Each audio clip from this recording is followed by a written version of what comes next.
Good afternoon, ladies and gentlemen. Welcome to the SAIEE Women in Engineering Chapter's Inspirational Talk, Leadership in Times of Crisis and Uncertainty. Before we carry on, I would like to take you through the webinar considerations. Attendees are reminded to ensure the volume is turned up on their devices. Ensure you have a stable internet connection. This will ensure the streaming and audio will run smoothly. Attendees can ask questions via the question panel, which is located within the GoToWebinar control panel. By default, the control panel is located on the right-hand side of your screen. The chat function is reserved for the webinar organizers and panelists to communicate with attendees. Attendees will not be able to chat to each other, however, are encouraged to ask questions. A recording of the presentation will be made available on the SAIEE YouTube channel, SAIEE TV. This recording will also be made available on the SAIEE website.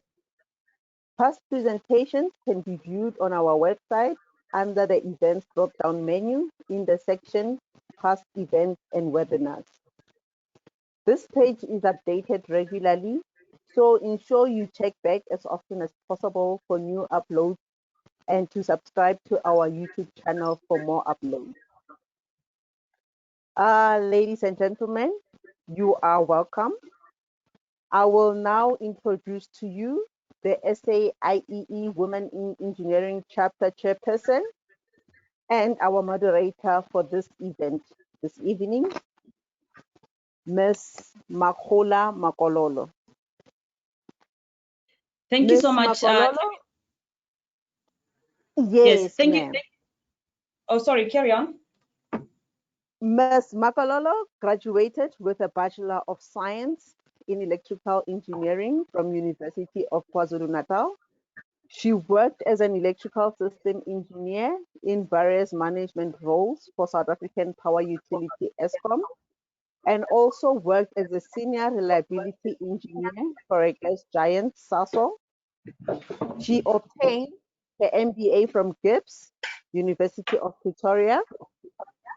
She is the current Acting Deputy Director General for Energy in the Department of Public Enterprises of South African Government, with shareholder oversight on Eskom, Falcon, and Alexco.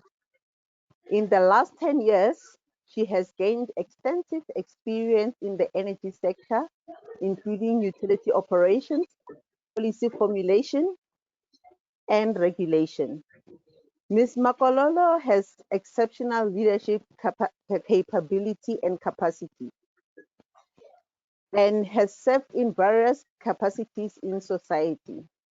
She has served as non-executive director on the board of Zenzele Technology Center, an incubator of SEDA that assists small-scale miners develop their mining technology and build sustainable businesses. She was co-opted onto the board of the Green Building Council of South Africa. She was elected as one of the top 80 emerging leaders in science and technology in Africa and Middle East, and participated in Tech Women in 2013, which was an exchange program for women in STEM fields. In 2013, Ms. Makololo was listed in the Mail and Guardian Top 200 Young South Africans. Makola is passionate about people and leadership development and is committed to excellence and good service. She enjoys engaging in politics, current debates, motorsports, and golf. Ladies and gentlemen, I hand over to you, Ms. Makgola Makololo. Over Thank to you you, so much. Makola. Thank you so much, Nthabiso. Good evening, ladies and gentlemen, and welcome to our inspirational talk this evening. And I hope you're all keeping safe in the midst of this pandemic. A special welcome to our president, Ms. Saigora, who's on the line with us tonight. I would like to start this session by introducing the amazing team of women that's leading the Women in Engineering chapter at SAIEE that I've had a pleasure of working with in the last 2 months. Ms. Maite Sako, who is the Deputy Chairperson, Ms. Petunia Siele, who is responsible for events and projects, Ms. Nthabiseng Mabena, who is responsible for our PR and communication, Ms. Mpaile Tabele, our treasurer, and Manti Tlakudi, our secretariat. These women are responsible for the amazing work that you have the pleasure of enjoying, including the content for this evening. Moving on to the business of today, we all started this year of 2020 with a lot of optimism, a lot of plans, goals that we wanted to achieve. The personal and business growth we were so driven and optimistic about achieving. The bucket list and that Instagram snap that we wanted and intended to tick. The COVID pandemic was a very small worry in the corner of our eye as we neared the end of December in 2019. We did not in any way anticipate the extent of disruption, crisis, and anxiety that the pandemic would bring.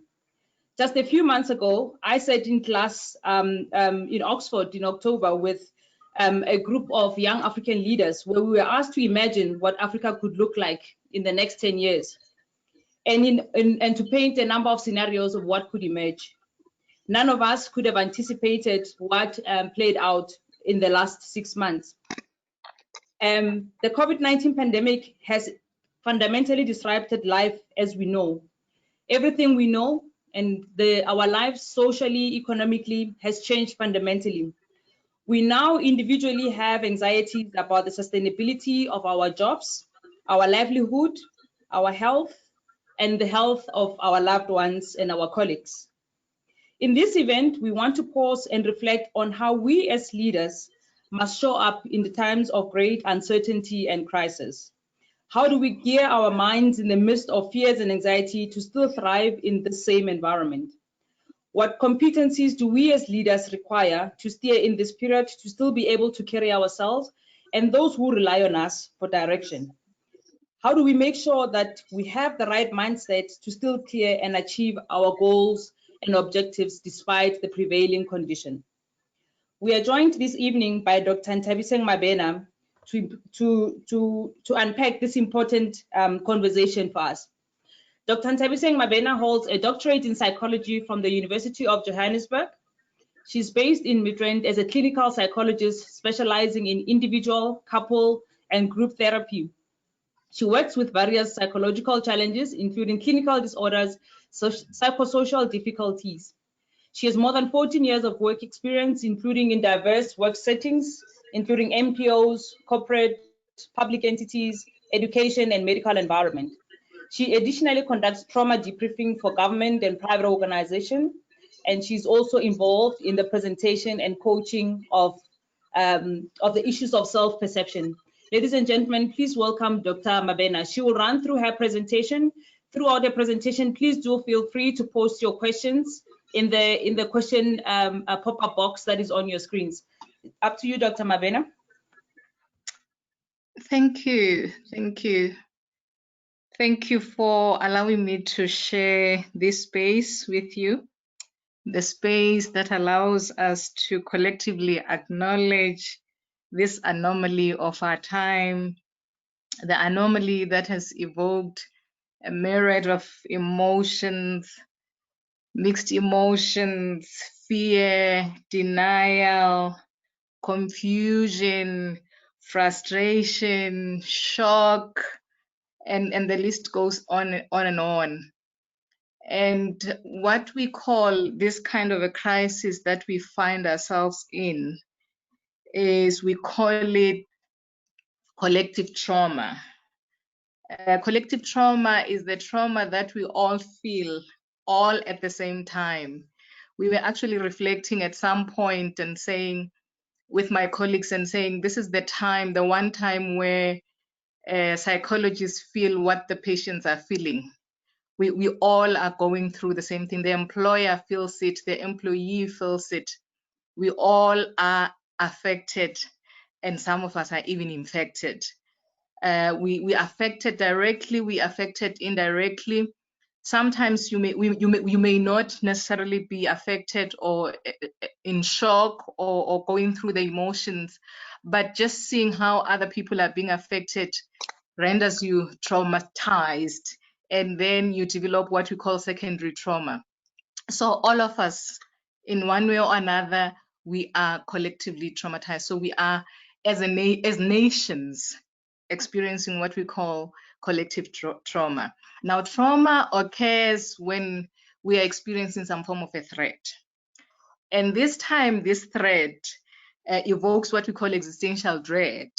It's existential dread because this is a threat that it threatens our very being, our existence. It takes lives. And so we are in a panic mode. Our response is fear, and our response is powerlessness. We are feeling powerless, more so because there's nothing that we can do about it. There's despondency. We're feeling vulnerable. And when we feel this vulnerable, the inclination for us is to self-preserve. So when you are in the midst of a threat, or you feel like your life is threatened, the next inherent thing to do is to self-preserve. So we are in a self-preserving mode, and I wanted us to just in fact, I want us to look at this Maslow hierarchy of needs, and how he defines our functioning based on that. For a leader to be effective in their leadership capacity, they need to be somewhere up there. At least if they are not self-actualized, they need to be somewhere on the esteem level, at the esteem level, self-esteem level, where they esteem themselves, they are confident, you know, they have some level of integrity, and they have some level of empathy. They can relate well to others or with others. But what trauma does is it actually, the self-preserving, remember, we want to protect ourselves so much, whether emotionally or physically, then it actually takes us down there to the safety bar. And every time all we're thinking of is how we can save ourselves. How can I save myself? And that takes up a lot of energy and a lot of thinking. We are preoccupied every now and then with thoughts of self-preservation. How can I ensure my safety? How can I ensure my safety? And it's ongoing. And here we are, we're finding ourselves as traumatized leaders.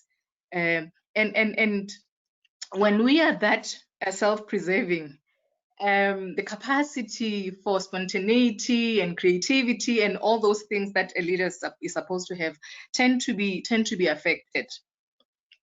Now, we know that the expectation of a leader, especially in time of crisis, leaders are expected actually to still lead one, but they say the effective leadership is actually seen during the time of crisis. But we know that it's not as easy as it is said. Yes, you are supposed to show effectiveness during this time of crisis, but it for you to be able to do that, there are certain things that you need to be aware of. There are certain things that you need to take into consideration, and I wanted us to look at various traits of leadership and how they are being affected, and how we can harness this even in the midst of all this that we're going through.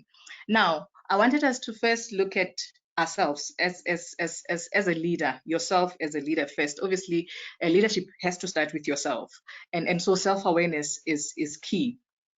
Now, in the time of crisis, we said you'll be faced with confusion, helplessness, and there's also this information overload that goes on, and the thoughts get to be scattered, and everything is all over, and you end up with self-doubt, sometimes not knowing which decision to execute, which one to take and to make use of, and all that. And there's this sense, like I said, sense of helplessness, that you end up actually not knowing even who you are and where you're going. And it is at this time that you need to deliberately attune to yourself, deliberately notice what you are seeing, notice what you are hearing, notice your five senses, allow them. Do not just let them work haphazardly without you noticing. Notice. And this is very important, because then you will know things that irritate you, things that scare you, things that make you happy, things that everything and anything that happens to you, you'd be able to identify the emotion. What are you thinking when you see this, when you hear this? What happens to your mind? And how does your thinking affect your feeling? How are you being affected? And now this helps us to not just be surrounded or find ourselves being captured by emotions that we don't know where they are coming from. And the next thing we just are thinking, and we have rushed thoughts and overwhelming emotions. But when we know and are able to identify what is causing what in our lives, that brings some certainty, at least over ourselves.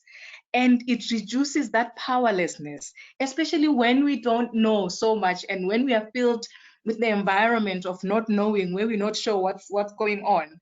For you to be at the point where you at least know something about yourself, that empowers. That empowers.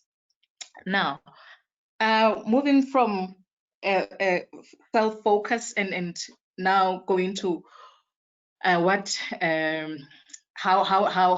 a leader, how others actually tend to measure our leadership, which is through what we do for them or do to them, which is one of them being motivation. Now, motivation tends to decline in a prolonged kind of trauma or prolonged difficult environment. And as a leader right now, you are expected to firstly self-motivate and then motivate others around you.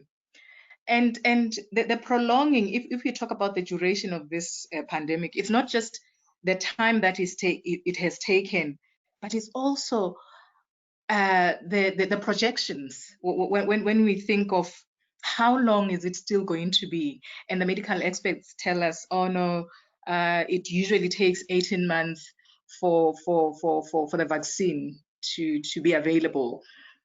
And then you look at it and you're like, oh no, it's going to be next year, June, and we're only in July. It's just difficult to fathom. And many people have said we are in the new normal. And actually there's been debate to say, is this the new normal or the new abnormal? But I think what I've understood is that I think people decided to say this is a new normal because they were trying to say, let us just maybe accept that this is where we are right now and make better use of it. But some have said, no, we need to still acknowledge that this is the new abnormal, because when we do, then we're acknowledging even the frustrations that come with it, to say it's not normal, it is abnormal, but yes, we're going to do something to cope, to do something so that we can cope in it. So what do you do when you are in this uncertain and prolonged kind of trauma? And so we always say it is important to be in the here and now, to be in the here and now. Being in the here and now says you focus on what you can do now. You focus on what you can do today. Obviously, we always draw on yesterday's solutions and what we did yesterday and how it can apply today. That's very important. But it will be very important in a crisis kind of a situation where yesterday's solutions cannot apply, to look to focus in the here and now. Focusing in the here and now also avoids or helps us to not look at this gigantic mountain that we're facing of the next 12 months or 10 months that we could find ourselves still being in this crisis. It says, I will focus on what I can do today. What can we do now? What are the current needs? And when we do that, the beautiful thing about focusing on the here and now is that automatically, without even thinking about it, we become flexible and we become creative, because we say, okay, so today, what can we do today? What can we do this month? What can we do now? That on its own calls for its own creativity. And that's where now, as a leader, you find yourself being creative, perhaps together with your team, because you want solutions for today. And this is where your leadership gains momentum, just by focusing on the here and now. And it's also about focusing on the new possibilities for the current situations. In situations where changes are as drastic as we see them happening now. I was actually reminded of the fact that I know in corporate world, we even have change management specialists who will come and introduce change. But this time we're facing change that was not introduced in any manner, and it just had to happen, and people had to just act on it and do something about it. And when it is that drastic, actually the change, it can even lead to what we normally call adjustment disorder, difficulties with adapting to change. That's why change is always introduced and managed well. So when we are faced with this, the only thing that we can do is to look at what are the new possibilities. What are the new possibilities? And so being in the here and now says we cannot wish this pandemic away. But all we need to know, or all we need to acknowledge, is there is frustration, some form of frustration that comes with it. We're not in a comfort zone, and we're acknowledging the discomfort, but we're saying, how can we cope within the discomfort? Now, another trait that I wanted us to look at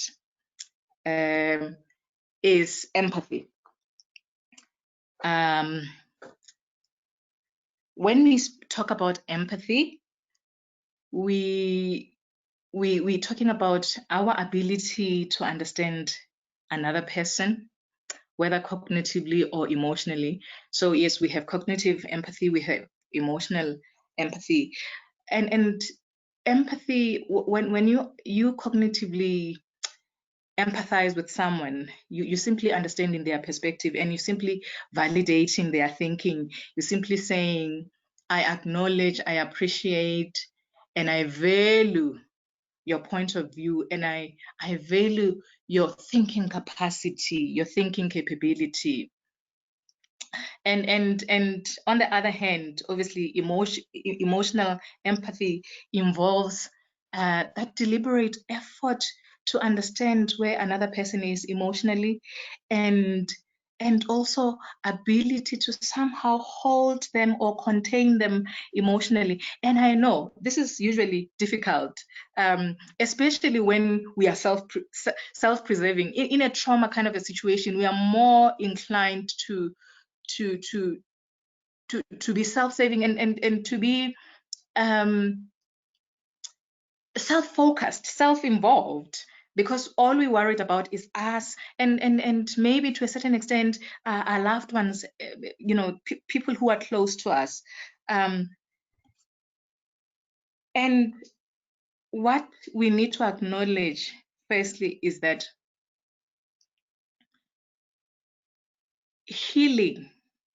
for healing to occur in a kind of a traumatic event, we heal it, especially in a kind of an incident like now where it's collective trauma. Healing together, social cohesion is one of the most important factors when coming to healing.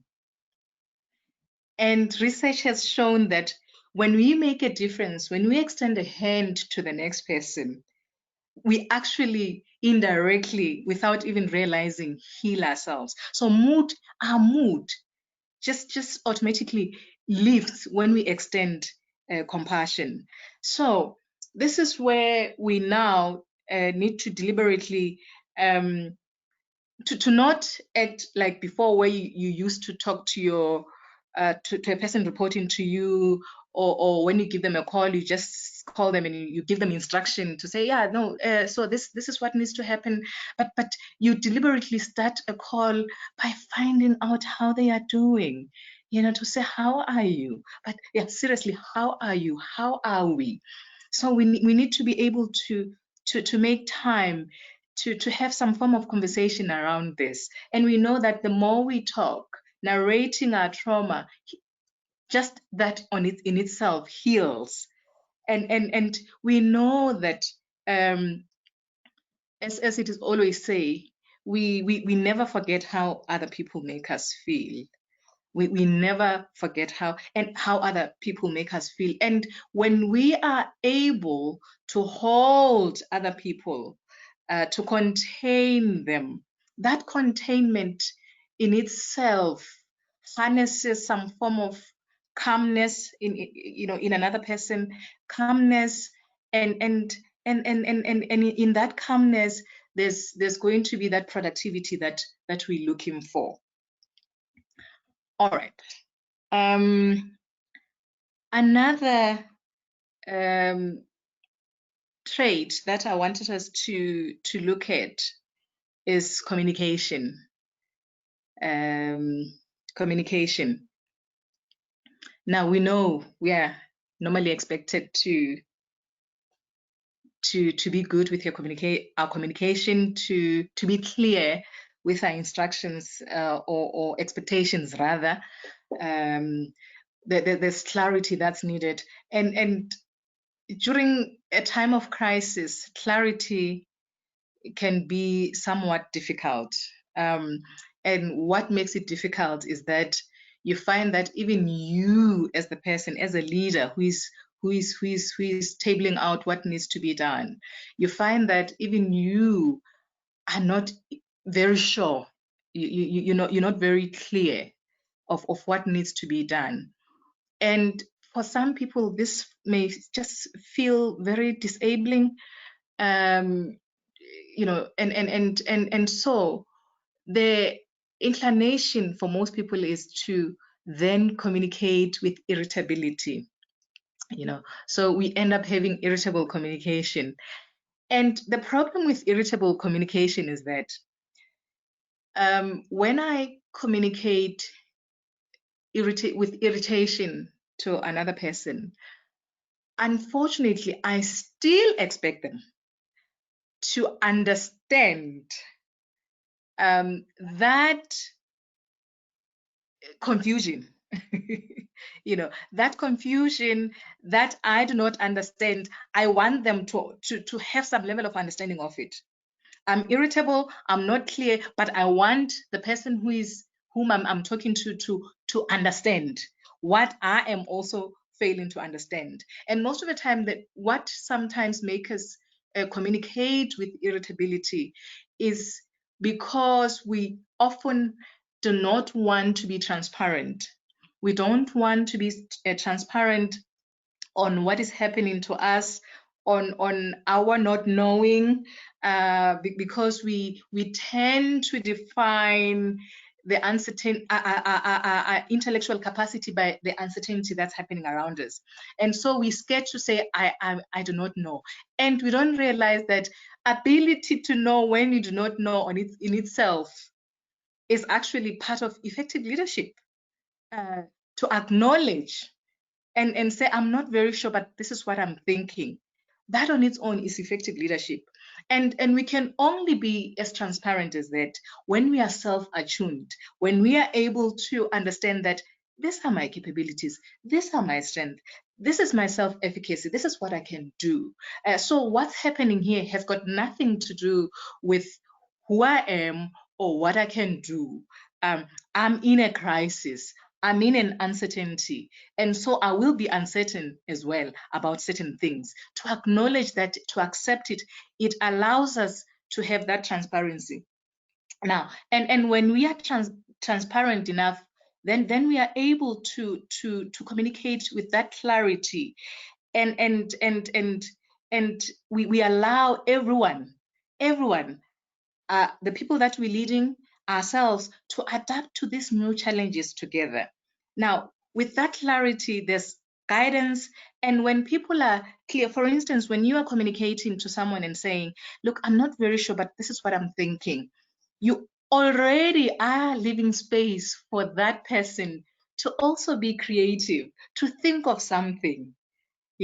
So the more clearer you are, the more transparent you are, you actually foster creativity, and you reduce emotional distress of somebody thinking, oh no, what needs to happen here. So I think if it's not yet happening, yes, virtual meetings should definitely be prioritized rather over just writing emails and emails and emails and emails. And so for effective communication to take place, we need to have those meetings where we have those dialogues to find out, to explain things, to share, to see how creative we can be together. All right. Now, to conclude,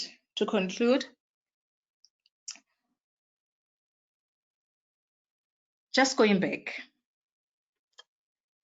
we are in a collective kind of a trauma. And collective trauma says we all are experiencing this emotional distress all at once. But the most important thing to remember is we are uniquely experiencing this. We have different losses. Some of us actually have the virus itself, they're infected. Some of us are losing their loved ones. Some of us, some people are losing jobs, So it will be very, very important as you are leading, as we are leading, to remember, to be reminded of the uniqueness of these experiences. And some will find this experience to be very or highly overwhelming, because perhaps they already have premorbid challenges. Maybe a person already had anxiety before this. So you can imagine how heightened the anxiety is during this time. So it is very important for us to acknowledge the uniqueness of our experiences, in as much as we're experiencing it together. But it will be very important to acknowledge the uniqueness, because then that will allow us to not minimize other people's challenges, to find ourselves saying no, or maybe one of the people that are reporting to you is saying, no, I'm really not coping. But you're thinking, why are you not coping? Because we are all going through the same thing. No, we're all going through the same thing, but we're experiencing it differently. So that's very, very, very important to note. Now, another thing that we need to be reminded of is that crises are transient. I know every discomfort always feels long. It always feels like it's taking forever. But when we can be reminded that they are transient, no matter how long it seems to be taking, but when we are reminded that they are transient, then we usually have something to look forward to look, in as much as we're in the here and now. But that reminder that we're not going to be in here forever, that on its own may provide some level of hope. And we may also need to maybe look at the crisis that we've experienced before. What is it that you've gone through before? Yes, it may be a different kind. It's not a pandemic. But perhaps you've had a health challenge before. Perhaps you've lost your loved one before. It's important to also look at it, especially when you feel so overwhelmed and it feels like you have no way out, and you're feeling stuck, and you feel like you feel overwhelmed, and it seems so unsurmountable. Be reminded, how did you cope before? Recall how you went past difficult situations, and let that somehow encourage you to say, if I went past previously going through this and this, I can also still go past this. And it will be very important as well for us to develop some form of gratitude. Gratitude, and to practically either in the morning or in the evening to look at the things that you should be grateful for. Perhaps maybe in the evening to look at what happened during the day. What happened? What do I need to be grateful for? That helps to avoid what we call cognitive bias. Now, cognitive bias says I should just focus on everything negative that's happening and forget about everything positive, as if there's nothing positive that's happening. So it's very important for us to always be able to identify the positive things that are happening in our lives. And we are going to also need to accept what is within and what is outside our control. To accept that this I can do, but this is beyond me. So I'm going to do that which I'm capable of doing. And we say we also need to be mindful. Being mindful involves or includes being in the here and now.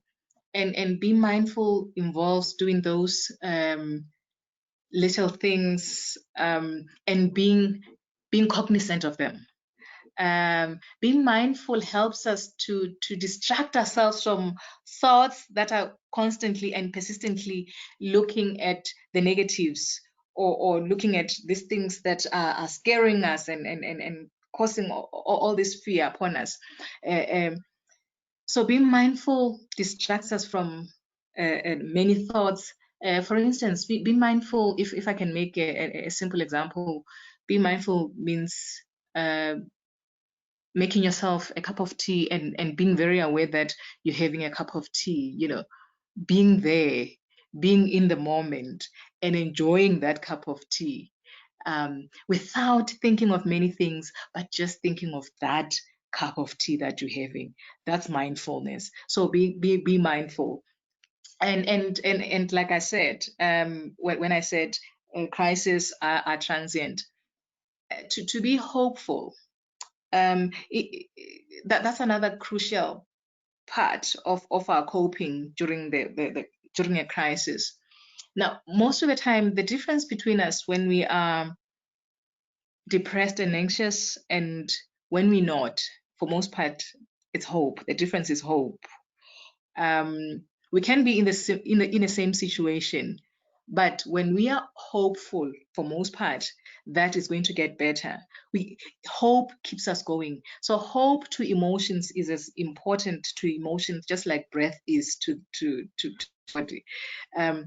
So it is important for us to also to keep on being reminded that crises are transient. And it's going to also be important to take care of ourselves. Self-care. Self-care is very important. In fact, I've heard quite a number of people saying, now during the pandemic, I'm overworking. I don't have, there's no knock off time. I work even at night. Some people even sleep at 12 midnight or 3 a.m. It will be very, very important to take care of ourselves, to avoid burnout, to have some form of a routine schedule of some sort, to be kind with ourselves, to continue to do those things once in a while for ourselves. That gives consideration to us, to have that me time when you need one. To be kind to yourself and to also extend the same of kindness to others. And one of the things that we normally do as kind of as part of being or self-care, especially in the time of uncertainty like this. We always encourage people to also be in tune somehow with nature, because for most part, even when things are still falling apart, you'll find that the trees are still the same. The sun still sets in the same way. So those are the things that we say, look at, meditate upon, be mindful of, as part of your self-care plan as well, to sometimes just go out and watch the sun and focus on those things that are still going well, even in the midst of this. And we say, when you feel that you really are not coping, seek help. Seek help when you need one. Now, the Persian poet says, the wound is the place where the light enters you. When we talk about trauma, we're talking about an emotional wound. The depth of this wound is going to differ from person to person. But the truth of the matter is, we are actually, all of us, experiencing some form of emotional injury. And it is within this wound that light can enter us. And it will be very important for each one of us to recognize that light when it comes our way, to accept it, because it is that light that is going to carry us through and heal that same wound. Yeah. Thank you. Wow. Thank you so much, Dr. Mabena. I mean, that was really powerful, very insightful, and really spot on in trying to locate what is going on around us. And I think some really good takeaways for me was, firstly, being self-aware before you can even worry about how do I lead others, is to be very aware of yourself, very aware of your own feelings, and to be able to acknowledge and recognize those, and to deal with those effectively, so that you are more in tune to be able to deal with others. My second take was, focus on the now, and what is possible in the moment, and that the minute you look at the immediate universe of what you're able to deal with, and you don't worry about what could happen in the next 18 months, your stress levels will then be a bit more manageable. And to also be transparent, and what I would then say, more vulnerable in saying, I actually don't have answers about tomorrow, and to be, about what is going to happen tomorrow, and to say, let's co-create what could possibly be an outcome of tomorrow, and to rely on our previous experiences to really give ourselves hope that, we've been in tough situations, maybe not as complex as what we are seeing now, but to really say we have traversed difficult situations before, and that we will be able to get through this period with all the wounds that we might endure during this period. There's quite a number of questions in the question pane. We've got about 15 minutes to try and get through the questions. So maybe if you can be brief on each of the questions asked. Colleagues, you are free to still pose your questions in the question tab. The first question is from Mantia Tlakudi. She says, how can we make our emotions work for us or against us in this COVID? Is there any way of ensuring that what we are feeling and what we are going through can be utilized more optimistically during this period? That is the first question, Dr. Mabena. How can we make emotions work for us? Work for us. The emotion, I think and I'm thinking she's referring to the emotions of fear, emotions of frustration, all these emotions that may seem negative. I'm assuming. So she says, how can they work for us? How can one make the emotions work for us? Yes. Okay. That's correct. Yes. Okay. I think it will depend on the kind of emotion and how constructive it is, and how it can help, because some emotions can actually help us if we are too complacent, for instance, and totally in denial. that could be in itself dangerous. So sometimes when you are feeling scared, you can actually allow your fear to make you understand what another person is going through, you know. So it will vary from emotion to emotion to say what is this, what kind of emotion are you are you referring to. How can you allow shock, for instance, to not be self-defeating, but to help you do something? So that would perhaps entail things like allowing it rather to mobilize you rather than paralyze you, you know. To be very aware of where it's coming from and why it's happening, and if it's too overwhelming at the same time, then it's not useful. It's not useful. So it's to look how each emotion, how effective it can be, and how it can mobilize you if it's got the potential. But most of the time, so some of these emotions that we're feeling have a tendency, or we have a tendency really, of not using them effectively. And hence we need to be aware of them and be aware of how we can work with them in a way that they do not interfere with our functioning. Okay, thank you for that. The next question is from Nthabiseng. The question is, how do we deal with now when suddenly my bedroom is my office and also a school, also being an employee and a teacher while somebody's scrolling. While and many other roles that were separated before. So suddenly we are all confronted with working from home, an environment that we're not used to. How do we balance all of these and manage our stress level?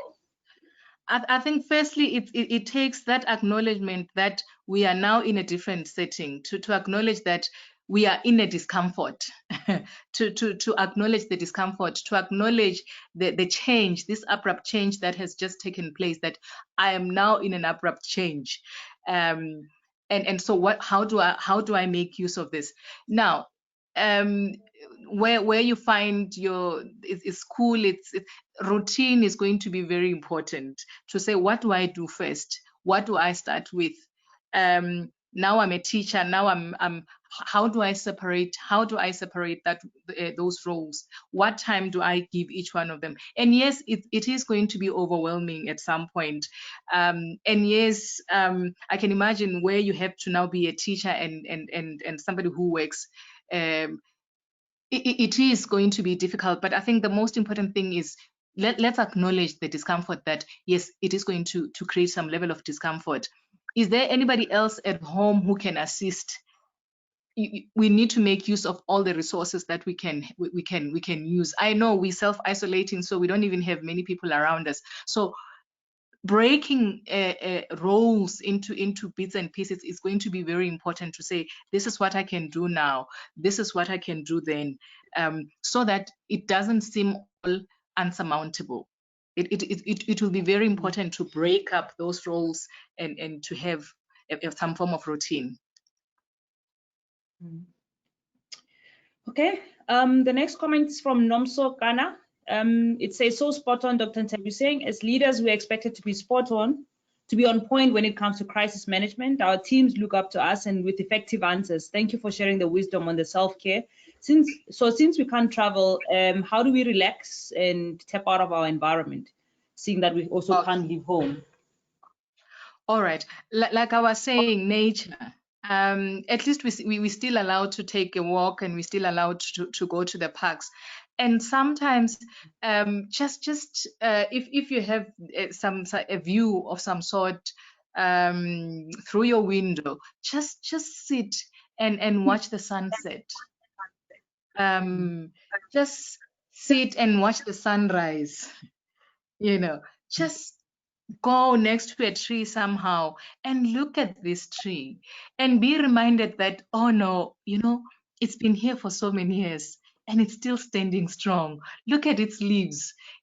Just take time to just reminisce and look at the wonder of nature.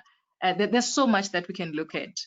whether it's your garden, if you have a garden, but with nature, there's still a lot that if you have a pet in your house, just taking time to to feel it, to feel if you have a dog, in a way that you've never felt it before. So there's a lot we can still do with regards to nature. And one other thing that we can also do is we can still go back as well to our pictures. This is the time to now sit and go through all those pictures, whether they are saved on our laptops, and to go back and be reminded of what we did in 2002, and to go through that with our family, with our children. I know most people have pictures that they haven't looked at in a very long time, but they are saved on their laptops. Okay, thank you. There's a comment from Lerato. The doctor, your voice is soothing on its own. Thank you, Dr. Mabena, for a wonderful presentation. Your voice is also very soothing, from Lerato Mputle. There is a question from Shirley Peither. It says, thank you for the informative presentation. My question is, while I fully appreciate the importance of my own attitudes and behavior and how that impacts my colleagues and peers during this very challenging period, how do I get my own management, so my seniors, to understand and buy into the concept of collective trauma and the importance of offering this kind of soft support to others in the organization who needs it? And I think this is a very important point of saying, how do I get those around me to actually also realize that they are traumatized, and to actually, take a moment to deal with it? This is where I wish everyone in management position could maybe have had an opportunity to listen to this, and to hope that perhaps there could be some form of I don't know what your wellness program deals with, but it would be interesting maybe for them to be, if you haven't received anything, and if they haven't given you anything, but I think it would be very beneficial, maybe for them to be sensitized to write something on something like collective trauma, so that everyone within the company is sensitized and is aware that everyone is traumatized. I think that's what I would, so that it reaches everyone, because I'm thinking, obviously this is just a platform for a few individuals compared to how big your institution is. So I think perhaps if wellness can disseminate this kind of information, I think that would be useful. Okay, thank you for that. A question from our president's side says, if someone requires professional help, if they feel that they are not coping, who can they contact for assistance? Excellent presentation. Obviously, I think I'm just going to be talking to what I'm aware of within Eskom. I know you have a wellness program, and there are some companies or wellness programs that normally employees can always go to or consult or call whenever they need help.